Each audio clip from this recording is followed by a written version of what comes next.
Війна змінила життя кожного з нас, зокрема й життя наших дітей. Ми бачимо та відчуваємо ці зміни в їх поведінці, в їх іграх, в їх малюнках. Так, українські діти переживають різний досвід і тому потребують різної допомоги.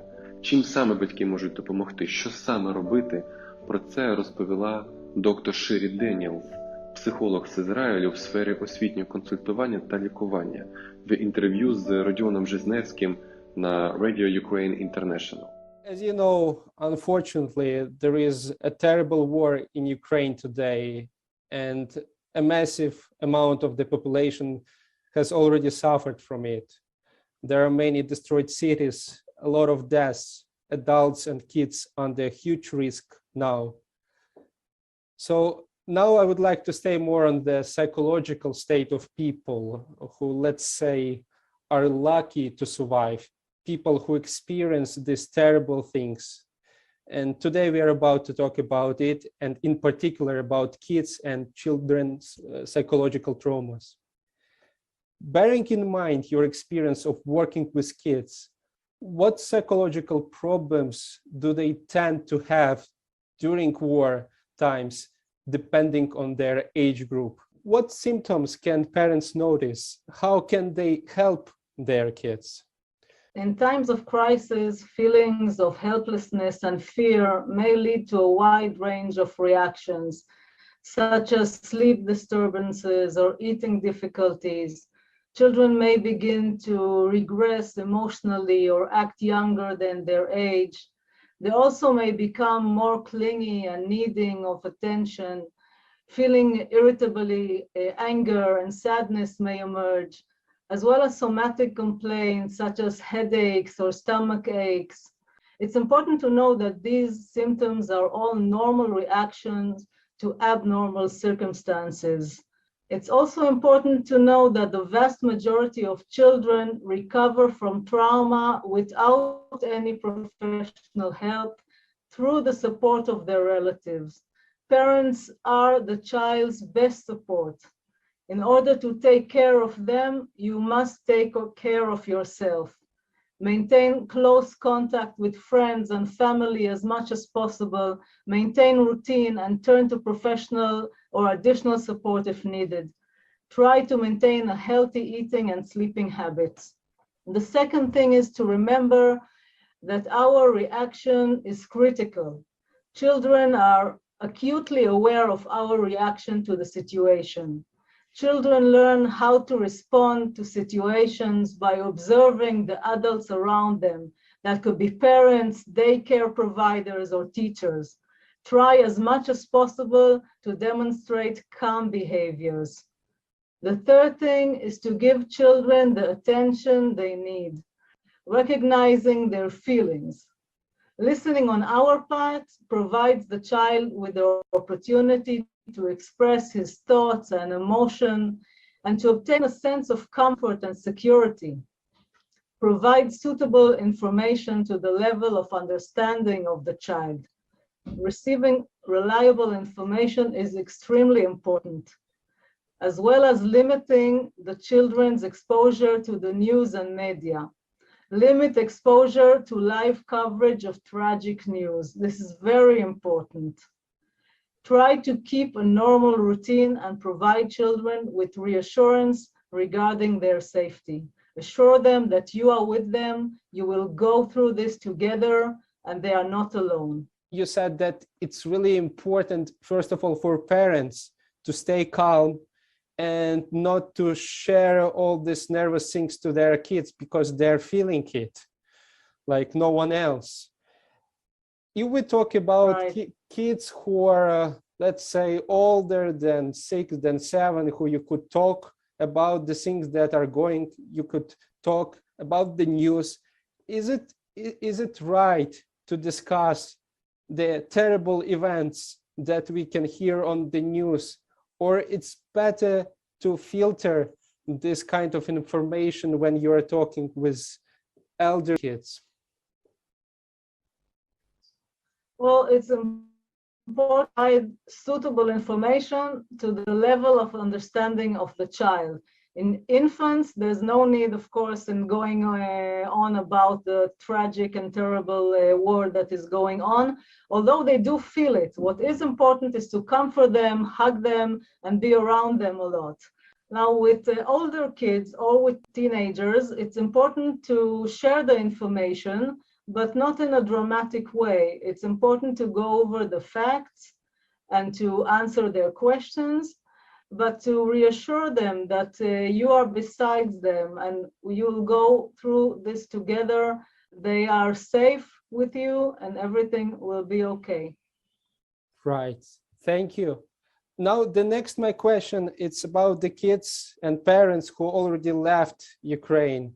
Fortunately, there are some people who left Ukraine and they are still living, mothers, elderly people, and kids.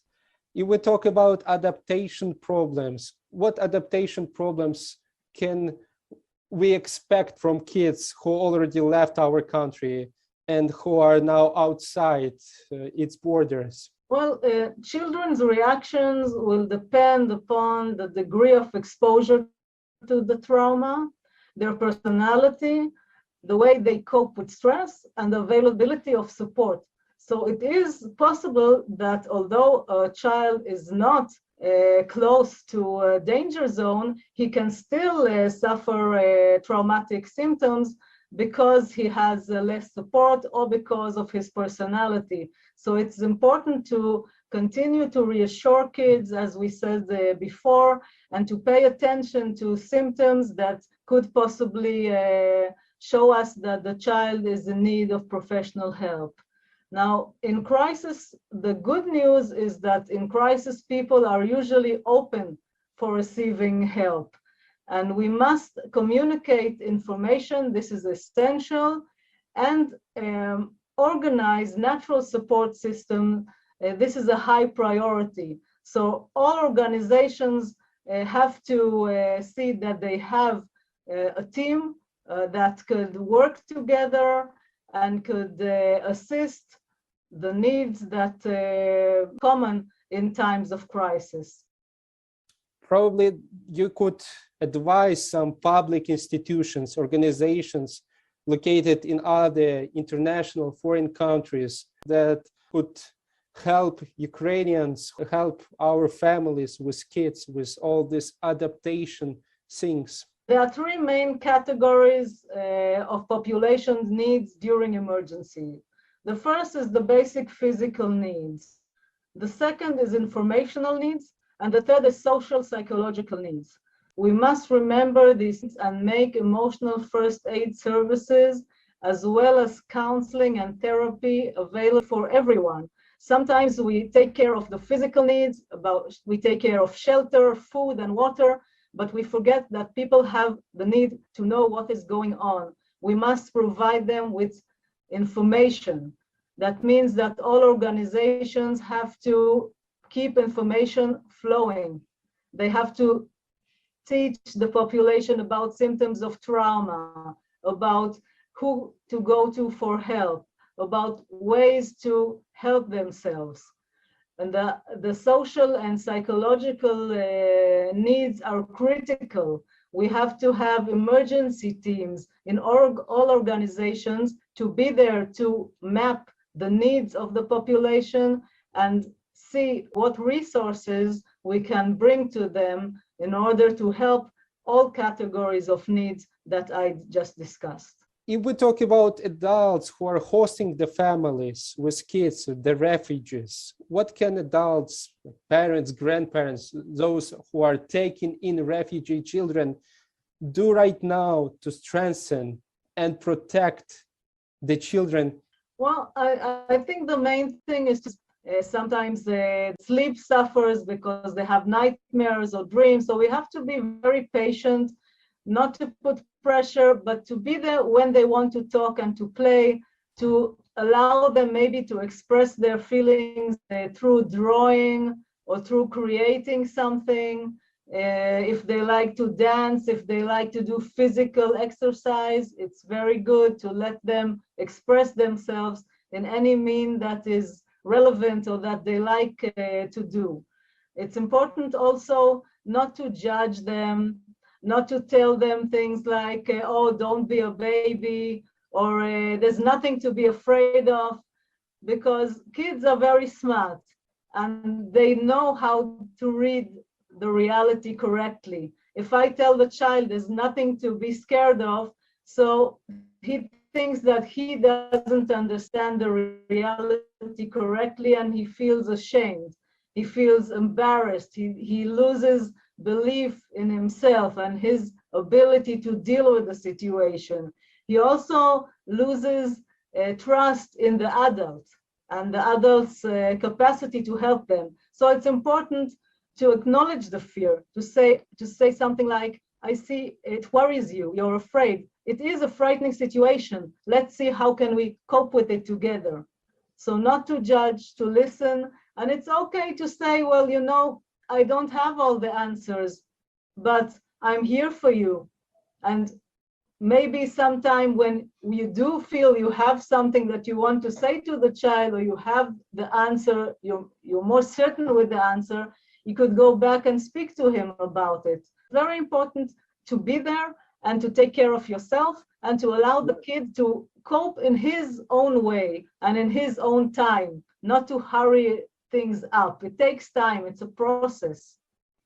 Yes, that's absolutely right. So people who are out of this conflict zone, they have to understand, they have to be really sensitive to people who just experience, who went through it, because it's almost impossible to imagine what these people, what these kids went through and what symptoms after the war they could show, how they could react, because even if you were in this city where there were not so many bombs, explosions, you're still living in this surrounding, in this, let's say, informational environment, and you always hear all these terrible things that are happening. And kids, what to say, adults, kids, they all experience it, they all feel it, and they express all these fears in absolutely different ways. So what you said, it's absolutely right piece of advice, that you have to put yourself on the position of that person, at least to try to imagine what happened with this or another person. Right, I think it's a very important point what you just said, because sometimes the reaction to trauma is not immediate. It happens sometimes a delayed reaction. So we don't always know what's going on in a child's mind or heart, because children don't talk about their distress, they usually act it.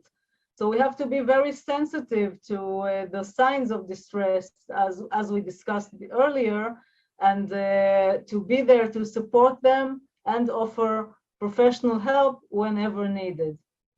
Right, that's absolutely right.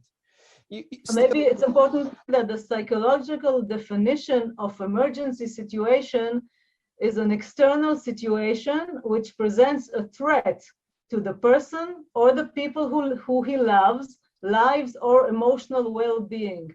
And it's important to understand this definition, because sometimes even if my life is not threatened, my emotional well-being is in fact threatened, or the well-being of the people I love, my family, my friends, and that could lead to the results of symptoms that we discussed earlier that are important to understand and be able to identify. You said about this delayed reaction, that not all the time we could see the possible consequences of these events and the effect of these events on our mind, on state of our kids, I mean psychological state.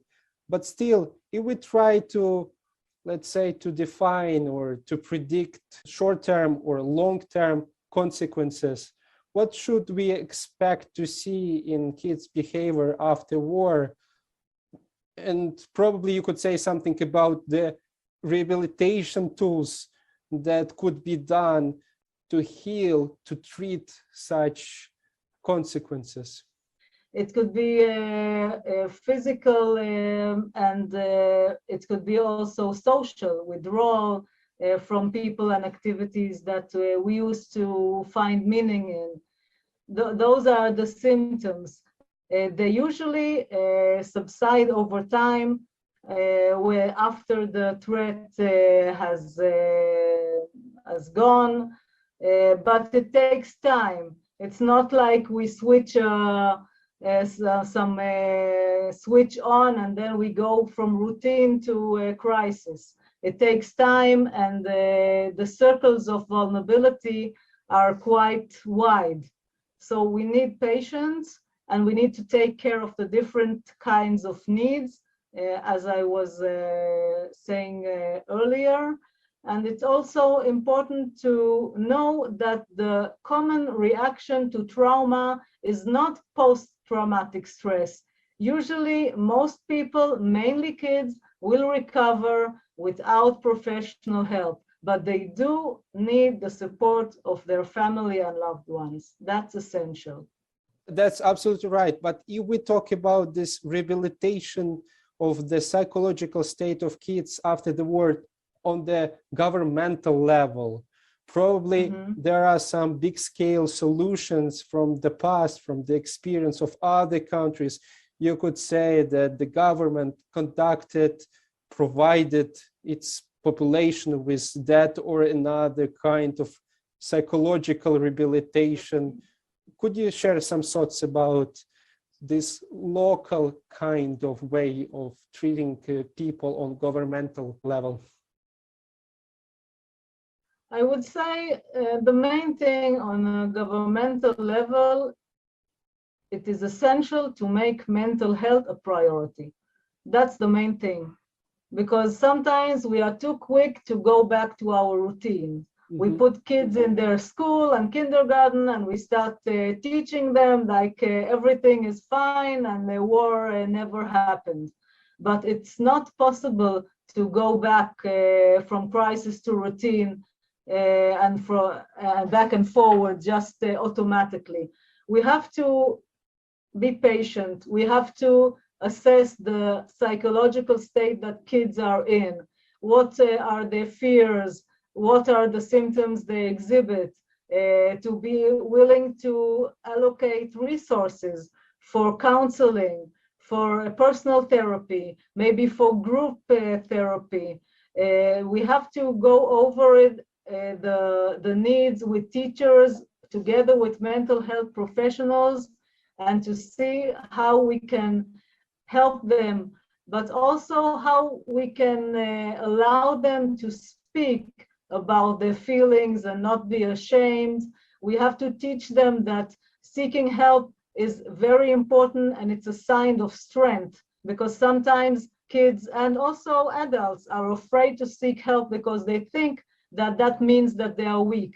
But actually, it's exactly the opposite. People who know how to seek help are more resilient and stronger, and that's what allows them to regain their skills and confidence in themselves, in the others, and in the world. Probably there is something that you would like to say to the Ukrainian people, to the Ukrainian nation. I would like you to remember that fear and stress reactions are normal reactions to an abnormal state that you are in. I want you to know that everyone has the ability to cope. Kids, adults, the elderly, everyone. Every person deals differently with crisis. It's important to respect other ways of dealing with crisis as well as our own. And finally, I would like to say that it is very useful to ask for help and for you to know that you are not alone.